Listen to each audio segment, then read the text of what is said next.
This is Lecture 86 in Africa's National Liberation Struggles, Part 5. And today we're going to be talking about Benin, B-E-N-I-N, and Mozambique. In 1904, the French capitalist rulers had assembled the Kingdom of Dahomey and the Kingdom of Porto Novo into French West Africa as a colony that they called French West Africa. Now, or French Dahomey. In 1960, you'll recall that there was the Gaullist Revolution in France, and they gave immediate independence to everybody that wanted it.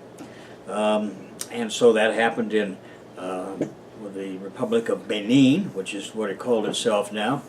And between 1960 and 1972, there was a succession of military coups by homegrown armies of various types, and a would-be, thought he was, Leninist emerged, named Major Matthew Kerekou, K-E-R-E-K-O-U. Now, our story really gets started about 1972, when Benin and the People's Republic of China established diplomatic relations. On the 30th of November 1974, toward the end of that year, Kerekou announced that Marxism Leninism would guide the government, or his idea of what Marxism Leninism was, which was, as you might imagine, a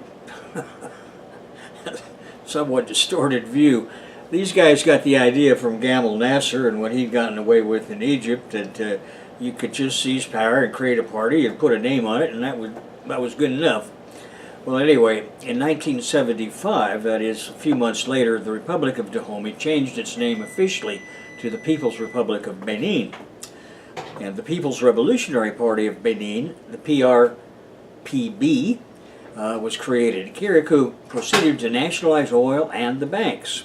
Naturally, for the first time for this part of Africa, that now that it had a source of revenue and a mechanism for dispersing it, it was beginning to feel its oats. What it did not have was a Communist Party, and that was its Achilles heel, as a new gang of domestic thieves replaced the old imperialist bureaucrat thieves. Now, as Mengistu headed Ethiopia, Kerekou decided to create a vanguard party, and with about the same amount of understanding. In 1977, the Communist Party of Benin was created from the Union of Communists of Dahomey. Now, the first secretary of the party today is Pascual Fontoji. The PCB publishes today La Flamme as its principal organ. But at that time, the PCB was illegal and had to work clandestinely against the Kerekou regime, because he quickly found out that his idea of Marxism-Leninism and their idea were two completely separate categories. So for a long time, it was not a legally recognized party, and actually until 1993. Anyway, going back to '76, Major Kerekou visited Beijing, and subsequent relations between the two countries focused on commercial development.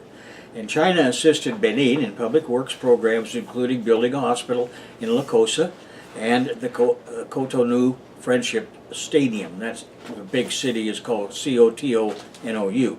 Now, following the establishment of relations, China founded the China Cultural Center in Cotonou. Well, in 1980, the Revolutionary National Assembly elected Kerekou president. In 1987, Kerekou retired from the army, and that opened up an entirely new perspective for the country. In 1990, the great traitor Mikhail Gorbachev, acting for his native mafia sponsors and the CIA, threw Soviet projects in Benin into chaos. As far as the CIA and modern revisionists were concerned, this was just collateral damage. But nevertheless, in 1996 and again in 2001, a new party formed by Kerekou saw him return to power in presidential elections. And throughout the 1990s, China's program of financial assistance without strings attached has given Benin 160 million yuan credit for construction of an overpass in Cotonou and the construction of an economy and trade development center that supplements the original cultural center. In the 1996 presidential elections, PCB candidate, that is the Communist Party of Brazil candidate, not of Brazil, Benin candidate Pascal Fontoji, got 17,977 votes, or a little over 1%.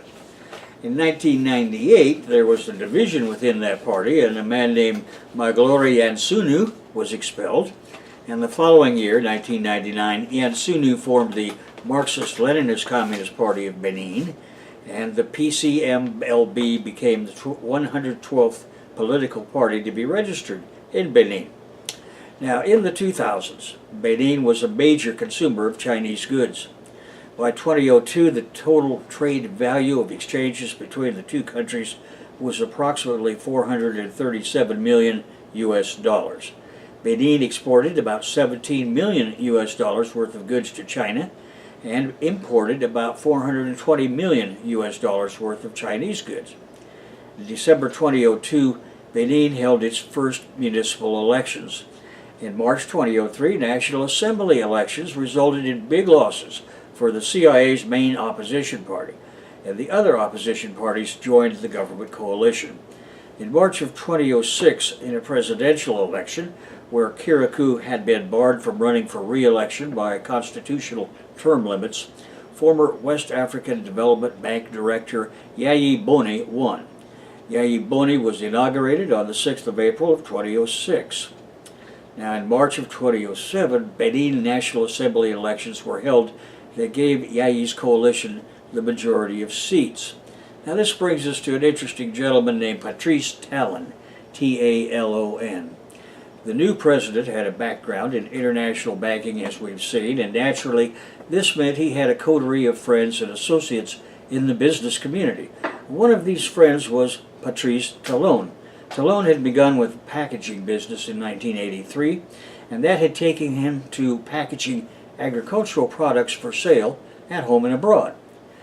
Then, in 1985, Talon started his own version of a John Deere agricultural equipment factory called the Intercontinental Distribution Company. The national language is French, and I'm using the English translations, but the initials in French for the Intercontinental Distribution Company are SDI.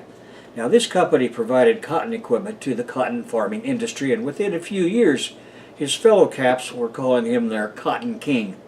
To make a long story short, he was one of the most important financiers of Mr. Yayi's political career. Now, even though it was an often stormy relationship between those two, it was Talon who became Yayi's successor candidate for the governing coalition. Meanwhile, in 2009, the Zhejiang Tianxi International Economic and Technological Cooperation Company completed construction of a center at a total cost of 50 million yuan. In 2016, Beninese businessman Patrice Talon was elected president of Benin. And in March of 2018, President Patrice Talon picked China to develop a railway linking Cotonou with Niamey at an estimated cost of 4 billion US dollars.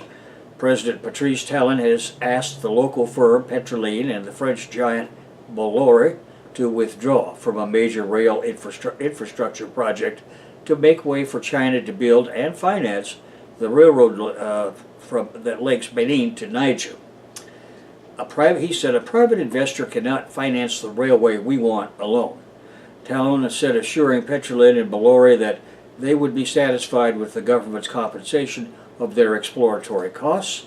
And Talon said it was a simple matter of economics because China has the necessary financial means to support the $4 billion cost. Now, some lessons about all of this. An essential lesson in this scenario can be summed up in one anecdote. This year, a gentleman named Leon Kodja returned to Benin after spending 21 years living in China. He got married there and studied the Chinese way of doing business. Now he's back in Benin this year, 2018, with his Chinese wife to help Chinese companies begin operations in Benin. He said the Chinese are investing, helping African countries, building roads, and doing many commercial things. They have paid for many things. We have a big stadium here and many infrastructure projects. China has been helping Benin since the late 1960s out of friendship and because China wants to gain raw materials from Africa and sees Benin as a shining beacon for other countries on this continent. France was here as a colonial power. They were here to rule and steal. China has been here to help us get liberated from colonial powers. We have a mutual respect and do not see China as a devil. Professor Guillaume Mumoni specializes in Sino-African relations, and he says the ASEAN countries, Singapore, Malaysia, Hong Kong, and the Philippines, were not parliamentary democracies. They promoted their economic development prior to posturing as liberal democracies. Adjaho Akinocho Mubaraka sits in a beautiful house she has built with proceeds from her business of importing cars and cloth from Europe and then exporting them to her African neighbors. She is now one of the richest people in Benin, and Mrs. Mubaraka is aware that some people say the Chinese way is best. They see Chinese goods at low prices to satisfy African people. The Chinese communists followed Harry Seldon's path in their approach to Benin. If you remember Harry Seldon and the Foundation series of Isaac Asimov. What was appropriate for introducing Marxism to people with a prior history of protracted anti-colonial and anti-capitalist war was not appropriate in Benin, nor for that matter had adopting the Marxist-Leninist label in the capitalist parliamentary way been very successful in Ethiopia, thanks to Soviet modern revisionism. And as of 2018, the tortoise versus hare analog has proven somewhat successful in Benin and in Ethiopia. On the 25th of May this year, this gentleman says Cuba was the only country in the world that shed its blood for us. That is the ambassador of Guinea-Bissau in Cuba, Abel Coelho de Mendonca, during a ceremony in honor of World Africa Day on May 25th, just a few days ago in Havana. For this eternal debt, Cuba will always have our support, he added. Presided by first Vice President of the Councils of State and Ministers of Cuba, Salvador Valdez Mesa, Minister of Foreign Relations Bruno Rodriguez Parrilla, and a member of the Communist Party of Cuba Central Committee Secretariat, Jose Ramon Balaguer Cabrera, the event served to recall the shared history between Cuba and Africa. Quote, celebrating this date is an important event, said Rogelio Sierra Diaz on World African Day. Now, as well as thanking African countries for their long-standing opposition to the economic, commercial, and financial blockade imposed on Cuba by the United States, Sierra, the foreign minister, said that he wanted to highlight Cuba's historic support for the continent and home to almost a third of UN member states. The fraternal ties with Africa are part of our history, he stated, recalling that this year marks the 100th anniversary of the birth of South African leader Nelson Mandela, 30 years since the Battle of Puito Cuanavale, and the 40th anniversary of the Kasinga Massacre. Sierra also mentioned the over 5,000 Cuban collaborators offering services in different countries across Asia, as well as the almost 9,000 young people from the region studying on the island of Cuba. African blood runs through Cuba's veins, stated Foreign Minister, recalling the words of Army General Raul Castro and noting that Cuba's relations with Africa are indestructible. Meanwhile, Mendonca offered his condolences on behalf of member states of the African Union following the tragic aviation accident a few days ago on May 18th in the Cuban capital. He also expressed his confidence in the Cuban government's commitment to continuing the legacy of Fidel and Raul and offered Africa's support in these efforts. Also participating in the ceremony were party officials, representatives of mass organizations, the Ministry of Foreign Relations, and members of the accredited diplomatic corps in the capital, as well as African delegates and students in Cuba. Now, that brings us to the country of Mozambique. And I want to start out with a few comments on the Stone Age economics there before we get to the more modern period. In 2007, Julio Mercader from the University of Calgary recovered dozens of 100,000-year-old stone tools from a deep limestone cave near Lake Nyasa in Mozambique. Along the way, his work proved that Homo sapiens were consuming wild sorghum, the ancestor of the chief cereal consumed today in sub-Saharan Africa, for flour, breads, porridges, and alcoholic beverages, as was African wine palm, the false banana pigeon peas, wild oranges, and the African potato. This is noteworthy as it is the earliest direct evidence for humans using pre-domesticated cereals anywhere in the world. It's a true broad-spectrum exploitation revolution piece of evidence that Mr. Mercator has produced. The first inhabitants of what is now Mozambique were the San, S-A-N, hunters and gatherers, who were the ancestors of the Khoisan peoples. And from AD 50 to AD 500, Bantu-speaking farmers and iron workers migrated from the north through the Zambezi River Valley and then onto the plateau and coastal areas. Now, moving up to the more recent period, we're going to take a look at Vasco da Gama. Cristobal Colon's discovery of the New World, what's called Christopher Columbus here, created a quandary for the Borgia Pope, that is Alexander VI. The two great maritime papist powers were headed toward a destructive war between themselves over their respective claims. Borgia decided to divide the world between them into two spheres of influence, and the line he drew gave most of the New World to Spain and the Old World to Portugal. The exception was the Bulge of Brazil that crossed that line, but in AD 1500, more or less, that was not yet an important factor. Vasco da Gama was Portugal's equivalent of Hernán Cortés in Spain. Cortés was the son of a mildly prosperous bourgeois home in the Spanish half of Papist Iberia. He would be the number one in the conquest of New Spain. Vasco da Gama was the son of a minor nobility family in Portugal. When Borgia, that is Alexander VI, divided the world between these two papist powers, giving almost all of the New World to Spain and the Old World to Portugal, the fallout gave history these two men. And that historical event gave Cortés and da Gama their career opportunities. Their success they did for themselves, and we have reviewed Cortés' conquest of Mexico extensively in volumes 1 and 2 of this series. Now in volume 6, it's time to look at what da Gama did in the conquest of the East African territory we know as Mozambique. In AD 1460, Vasco da Gama was born in Sines, Portugal. He was the third son of Estevão da Gama, commander of the Sines fortress in southwest Portugal. Young Vasco da Gama joined the Navy and studied navigation, and he earned a good reputation as a journeyman sailor. In 1487, Bartolomeu Dias discovered the southern tip of Africa and rounded the Cape of Good Hope. Dias' journey proved that the Atlantic and Indian Oceans were connected, sparking enthusiasm for seeking a Portuguese direct route to India. In AD 1492, just as Cristobal Colon was sailing for China and actually arrived in the Bahamas, King John II of Portugal dispatched da Gama to the south of Lisbon. In the Algarve region, da Gama was to seize French ships as a reprisal against the French for disrupting Portuguese shipping. 3 years later, in 1495, King Manuel took the Portuguese throne. Now, by this time, Portugal had established itself as a powerful maritime force in Europe. The pioneer in this achievement was Infante de Henrique of Portugal, Duke of Viseu, better known as Prince Henry the Navigator.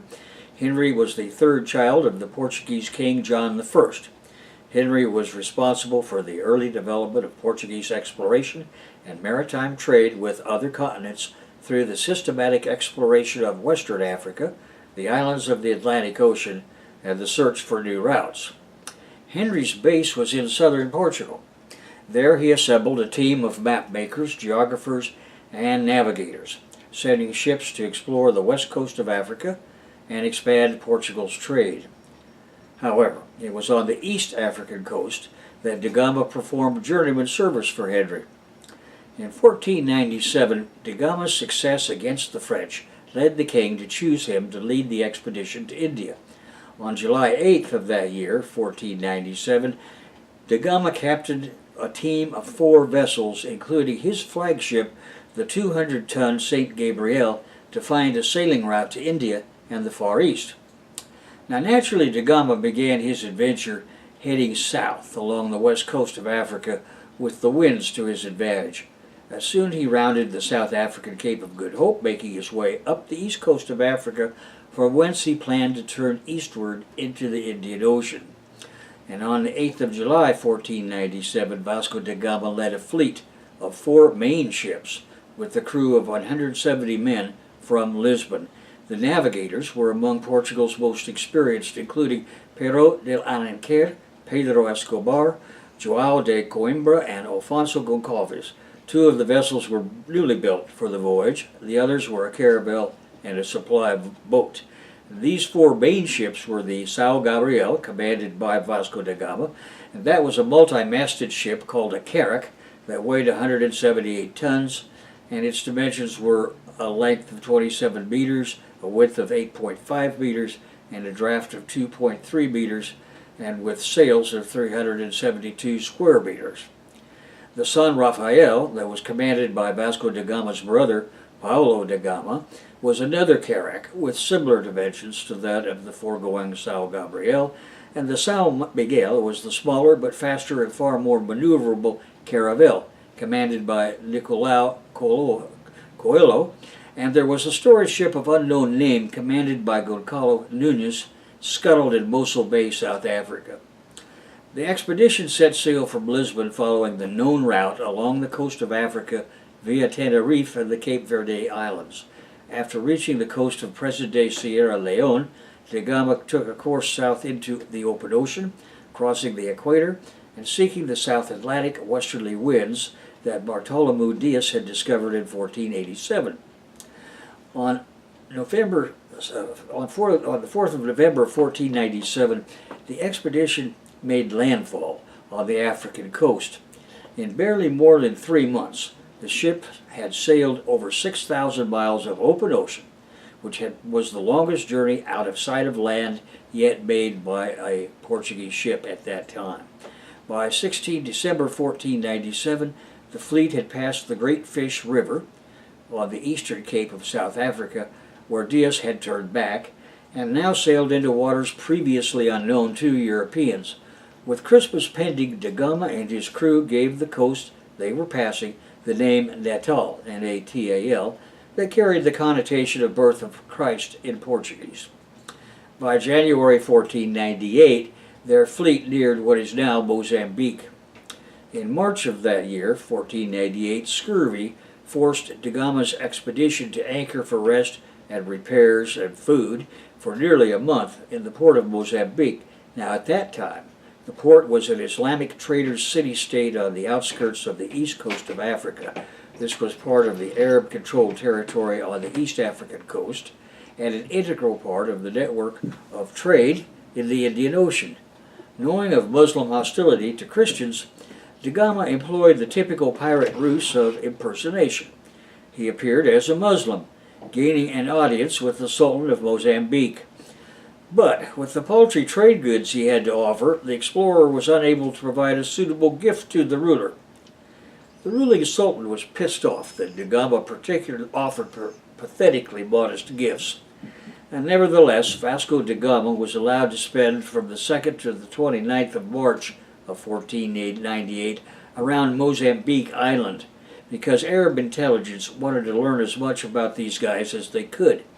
However, the local populace wasn't as forgiving, and they soon became suspicious of the phony religionists. So da Gama and his men were forced to flee by a hostile crowd, and on their way out of the harbor, they fired their cannons into the city. And thus begins the fight for East Africa. Then Portuguese trading posts and forts displaced Arab commercial and military hegemony over a period of a few decades. These became ports on the new European sea lane to the east. First, these freebooters took the town of Sofala, or city, that was then in the interior part of the island. Finding gold, they fought the indigenous people for the right to mine the territory, and there they set up armed garrisons as trading posts at Sina and Tete on the river Zambezi, gaining control over the gold trade. Now, meanwhile, as the Portuguese adventurers were figuring out their strategy for fucking the Arabs out of their toeholds on the Mozambican coast, there were indigenous affairs afoot. Bantu chiefdoms called Swahili by the Arabian traders occupied the interior of what we call Mozambique and the coast, not taken by the Arab interlopers. In fact, Swahili ATC commercial settlements had existed along the Swahili coast and outlying islands for centuries. And then there was the Republic of Venice to deal with, where both Portuguese and Arab mercantile capitalists were based. Venetian mercantile caps had control over much of the trade routes between Europe and Asia. It was closure by Ottoman Turks of Venice's traditional land routes to India that had forced Da Gama's sponsor, King John I of Portugal, to search for the sea route to India and the Far East to begin with. The Venetian trading monopoly focused on a coastal strip centered on the Kenyan coastal strip around Mombasa. Now, by 1515, the voyages of Vasco da Gama, Francisco de Almeida, and Alfonso de Albuquerque resulted in Portuguese conquest of southeast Africa's coast, including Sofala and Kilwa. Now, this conquest allowed Portuguese mercantile caps to dominate the trade with India, and along the way, the Portuguese made their way into the hinterland as frontier settlers called backwoodsmen, or sertanejos, arrived. Now, these sertanejos lived alongside Swahili traders and often became knights in service to Shona kings as interpreters and political advisors. And one is reminded of backwoodsmen in North America who settled in areas next to the local Native Americans and often became their allies in various kinds of activities. At any rate, one Sertanejo traveled through all the Shona kingdoms, including the Mutapa Empire's metropolitan district, between AD 1512 and 1516. By the 1530s, small groups of Portuguese traders and prospectors had penetrated the interior regions of Mozambique seeking gold, and there they set up garrisons and trading posts, as we've seen at Sina and Titi on the Zambesi River, gaining exclusive control over the gold trade. Mozambique had been in the ATC and/or slave stage at the time of the Arabian and Portuguese contact. Therefore, it was acceptable that human beings were bought and sold by African tribal chiefs, Arab traders, and the Portuguese after AD 1500. And tribal chiefs who sold their captives to the estate holders supplied many Mozambican slaves.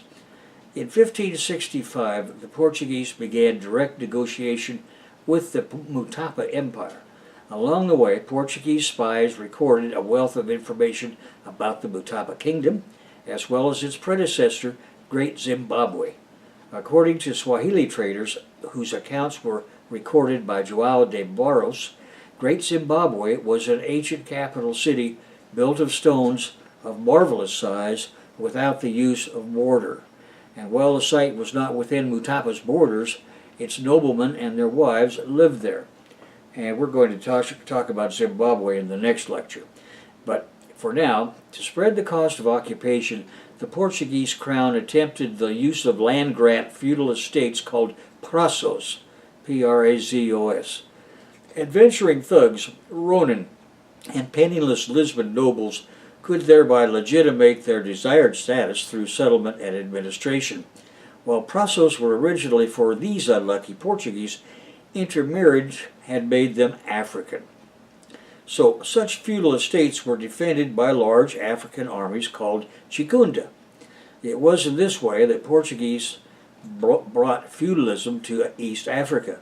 And for that matter, it was the same way the Spanish brought feudalism to the New World. Now back at the ranch, the 2 centuries from 1500 to 1700 saw Portugal and the Portuguese seizing the coastal trade from Arab Muslims.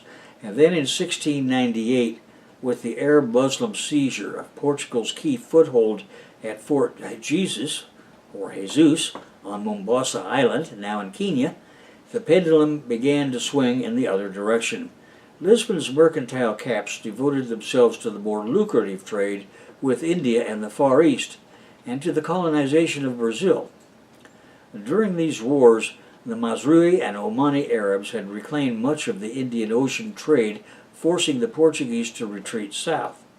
Many Praso estate holders had declined by the mid-1800s, but several of them survived, and during the 19th century, other European powers, particularly the British South Africa Company, and the French in Madagascar, became increasingly involved in the trade and politics of the Portuguese East African territories.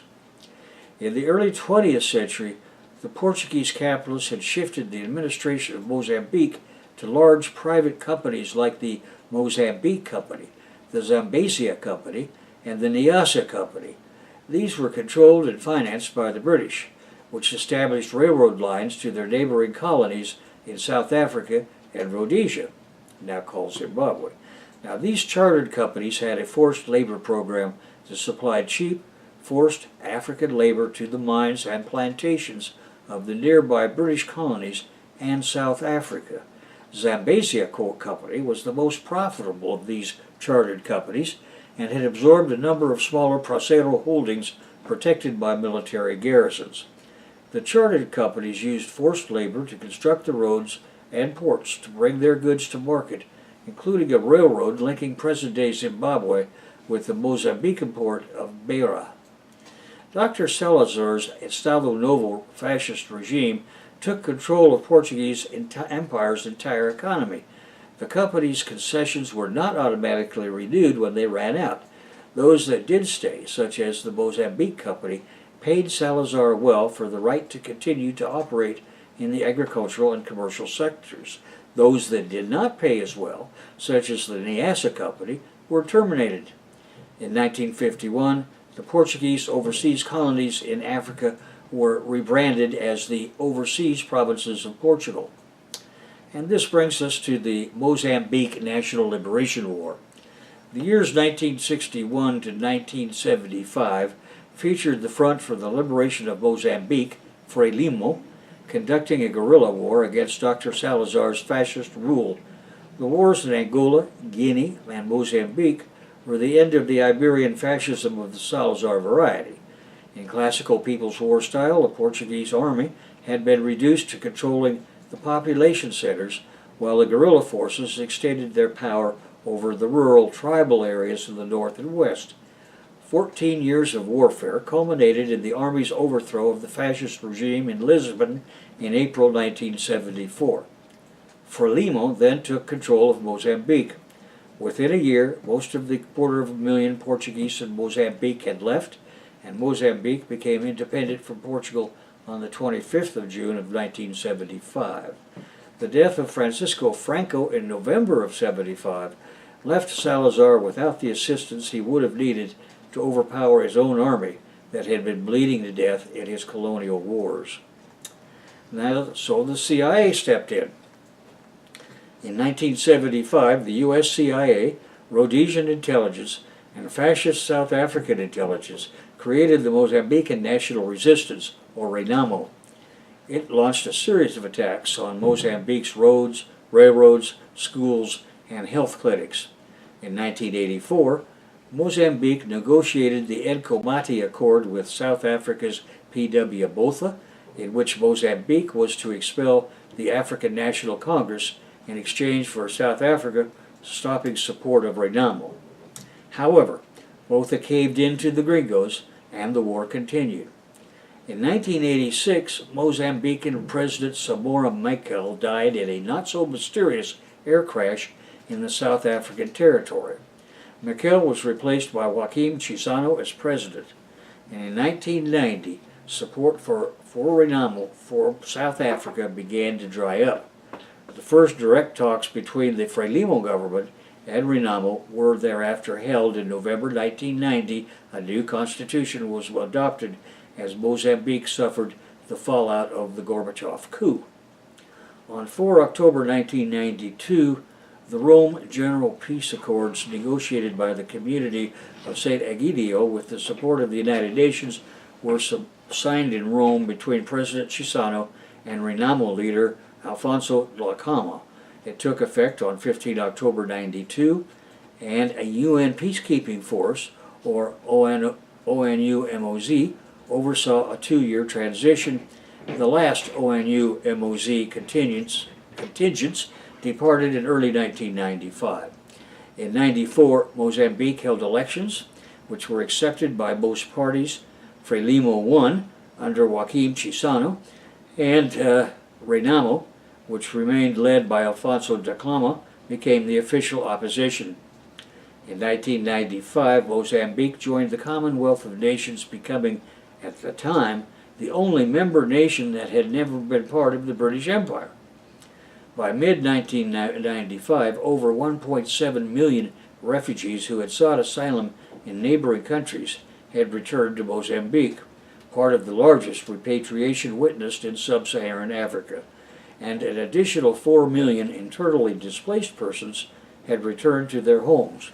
In December 1999, Mozambique held elections that were again won by Frelimo, and in 2001, Chissano said that he would not run for a third term. On the 1st to the 2nd of December 2004, presidential and National Assembly elections gave Frelimo candidate Armando Guebuzo 60% of the vote. Da Gama of Renamo received 32%. Frelimo won 160 seats in Parliament, and Renamo and several small parties took the remaining 90 seats. On the 2nd of February 2005, Armando Guebuzo was inaugurated as president. In February 2007, Hu Jintao, president of the People's Republic of China, made an official visit to Mozambique. He and Armando Guebuzo, the president of Mozambique, pledged further cooperation in the areas of economy, technology, agriculture, education, and sports. Shanghai and Maputo share now a sister city relationship.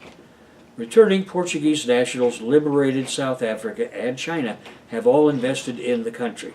Coal and gas have grown to become large sectors. The income per capita tripled over 20 years since the CIA's war. China forgave US $30 million to the country, and they have also built a number of government buildings and public facilities free of charge, such as the National Parliament Building and the National Stadium. By 2012, there were approximately 52 Chinese official development finance projects in the country.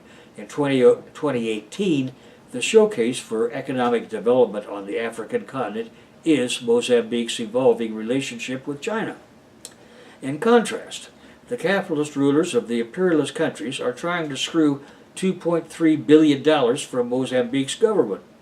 Their excuse is the usual one, that Mozambique's preceding governments authorized loans.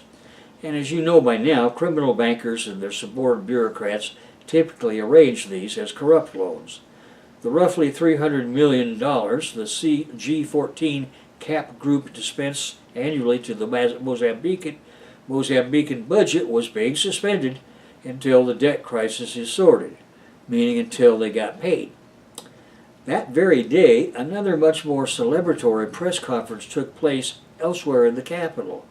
Sun Jian, the Chinese ambassador to Mozambique, met with Naledi Mondlane, Mozambique's Deputy Minister of Foreign Affairs and Cooperation, to convey China's intention of providing $16 million in much-needed infrastructure, including 200 water wells, 80 public houses, and construction of a cultural center in Maputo at their own expense. Now, this partnership could not have been timelier.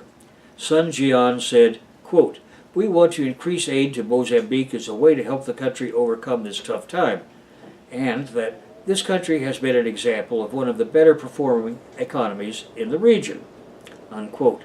This extension of aid posed a stark contrast, highlighting the different approaches by Beijing versus Washington and Brussels. 11 days later, President Nyusi flew to Beijing for a high-level official state visit. Beijing gave President Nyusi a grand reception to further boost bilateral ties and prove to Maputo that assistance lies not only to the west of Mozambique, but to the east as well. So from the 16th through the 21st of May of this year, 2018, President Nyusi was in Beijing, and Chinese authorities spared no expense or gesture of good faith in reassuring him of their support. After conferring with the highest level of government, including President Xi Jinping's Prime Minister Lee Ka-king, and prominent local businessmen, the Mozambican president returned to Maputo with a global strategic partnership, cooperation, and agreement in his briefcase. For China, this is the first agreement of its kind with an African nation. Only Cambodia, Laos, Burma, Thailand, and Vietnam have signed similar agreements with Beijing. The document delineates 14 principles by which to govern bilateral relations. The aim is to strengthen cooperation between the army, police, and intelligence services of the two countries, and to strengthen Mozambique's national defense capacity, particularly concerning training, arms supply equipment, and technology. Additionally, a cooperation agreement was signed during the state visit, providing relocation of certain Chinese industries to Mozambique to accommodate China's ongoing restructuring of its own economy. Also promising is framework agreement advocating energy cooperation between the National Hydrocarbon Company of Mozambique and China. As the African country is set to become one of the world's top natural gas producers in the coming decade, Chinese companies have taken a foothold in the country's development. In summarizing the accomplishments at the end of his state visit, President Nyusi made certain to stress that the visit was scheduled before the G14's decision to suspend financial assistance to Mozambique. "We did not come here to ask for help to pay our debts," he said. Given Mozambique's short-term financing needs, analysts continue to focus on what the visit may yield, for instance in terms of ongoing credit lines. China's investment is an integral part of this government's strategy in dealing with the debt issue. Only a few weeks after President Nyusi returned from Beijing, the Mozambican government announced a move that could lead to partially privatizing the country's airport enterprise, Aeroportos de Mozambique, and additionally the Council of Ministers decided that the National Railway Company, Caminos de Ferro de Mozambique, the CFM, would sell all its shares in the concession companies running the port of Nacala, Malawi, railways, and the railway from Nacala to the Moatis coal mines. This is expected to raise around $150 million US. Quote, "China, though also affected by the financial crisis, is still a strong investor abroad, buying large companies in the outside world. Faced with the global economic crisis and the reluctance of Western countries to accept certain political models, many African countries are again turning to China," said one expert to Macau magazine. Angola was an early proponent of this strategy when President Jose Eduardo dos Santos visited Beijing in 2015. Immediately following President Nyusi's visit to China, a delegation of 70 Chinese businessmen from Shandong province arrived in Mozambique. During the Mozambique-China Business Forum held in Maputo, Deputy Governor of Shandong Province Sun Wei, who led the mission, said that the trip's aim was to implement the business agreements signed in Beijing. The Vice President of the Confederation of the Economic Associations of Mozambique, CTA, Rogerio Samogudo, told the Chinese mission intended to materialize the agreements for business and economic points of view, highlighting areas such as energy, construction, infrastructure, services, hospitality, and tourism. Another indication of the expeditious relationship between the two countries manifested with President Nyusi's June appointment of former Prime Minister Aris Ali to the post of ambassador to China. As head of government between 2010 and 2012, Ali is a respected political heavyweight, having previously been Minister of Education as well as governor twice, first in Niassa province north of the country, and then in Inhambane province in the south. His political cachet is perfectly suited to that of an ambassador to a global power and Mozambique's global strategic partner. In Beijing, Ali will have a heavy workload. He must first follow up with all the agreements signed in May. Addressing financial issues will also be on his list of priorities. Following a 160% increase in funding to the country since 2012, China is now Mozambique's foremost bilateral creditor. Then there is the critical issue of investment. The recent economic downturn, particularly the metical's depreciation, that is the name of the national currency, has been compounded by the downturn in the natural resources sector, which was for many years one of the country's strongest sources of growth. Luckily, Chinese companies are now coming forward with billions of dollars in infrastructure investment. In such dire economic times, Chinese investment projects are ever more beacons of inspiration and progress. Recently, Zimpeto Stadium, the first major sports infrastructure built in post-independence Mozambique, was funded by China. Now attention is focused on the Maputo-Katembe Bridge project, which once completed, when it was completed in 2017, it was the longest suspension bridge in Africa, constructed at to the tune of US $300 million.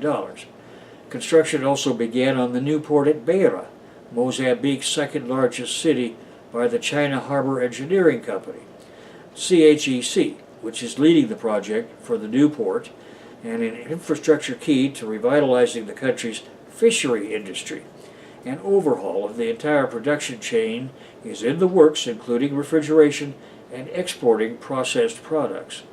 Another flagship infrastructure project spearheaded by Chinese cooperation is the Maputo Ring Road, built by China Road and Bridge Corporation, that is also in charge of the Maputo-Katembe Bridge project. Exim Bank also recently financed the completion of the new terminal at Maputo International Airport in 2012. An international consortium, including CHEC, is also planning a $1 billion investment in a new port serving Mozambique and its neighboring countries, including South Africa. The Teco Benin Deepwater Port project in Matutini District, southern Maputo province, is being promoted by another consortium led by Mozambican company Bela Vista Holdings, SAA, BVH, that includes again CHEC as well as South African Public Railways Transport Transnet, according to the weekly newspaper Savannah. And a new energy chapter is being opened up. In mid-2015, a US $400 million Chinese credit line was announced for the construction of an electricity transmission line between the provinces of Zambia and Nampula. The interest of the major Chinese state-owned enterprises, such as China Three Gorges and State Grid, have been widely referenced in these major Mozambican hydroelectric projects.